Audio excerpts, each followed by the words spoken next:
મને બહુ ગમે છે. ઘણા કરોડપતિના ઘરે મહેમાન હોય ને, રૂપિયાવાળાના ઘરે પ્રસંગ હોય, લગ્ન હોય, એટલે ભાઈઓ બિચારા આર્થિક રીતે નબળા હોય પૈસા ટકે. અને હું ઘણી વાર કહું છું કે માલ એ તો મોહબ્બત હે યાર. બાપુ ઘણા કહે છે રૂપિયા હાથનો મેલ છે. જીગરસિંહ, એ મેલ વાળાને કહેજો કે તમે માતાજીના હમસે લોન ન કરાવતા, રોકડે લઈ લો.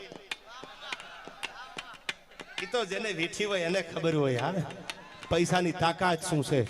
સવારમાં દવાખાને જવાનું હોય, દવાખાનું આવીને ઉભું રહી ગયું હોય, ગામના પાદરમાં એક બસ નીકળતી હોય પોપટભાઈ, અને ગામમાં ઉસીના પૈસા લેવાના હોય, એ ભાઈ જાગ્યા ન હોય, આ બસ આવવાનું ટાણું થઈ ગયું હોય, દવાખાનાનો દર્દી હાર્યા હોય અને પૈસા વાંકે બસ વહી જાય, એને કોક દી પૂછજો પૈસા શું છે યાર, તો ખબર પડે. બાકી નાણા વગરનો નાથીઓ અને નાણે નાથા લાલ. સકડો રિક્ષા તગો હાંકતો હોય નાથીઓ, આખું ગામ નાથીઓ નાથીઓ કરતો, નાથા ફેરો કરી જાજે, રૂપિયા થઈ જાય એટલે કેમ છો નાથાલાલ. આ પૈસાની તાકાત છે યાર.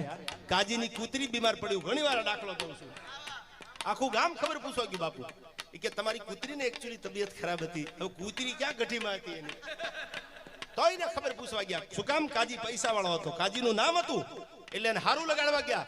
એકચ્યુઅલી કાજીભાઈ તમારી કૂતરી બીમાર હતી, એકચ્યુઅલી એને મજા નહોતી, એકચ્યુઅલી આમ છે તેમ છે બધું કર્યું, પણ જેથી કાજી ગુજરી ગયો ને તેથી શમશાનમાં કાગડા ઉઠતા હતા કે હવે હારું કોને લગાડું. આ દુનિયા છે, નક્કી તમારે કરવાનું છે યાર.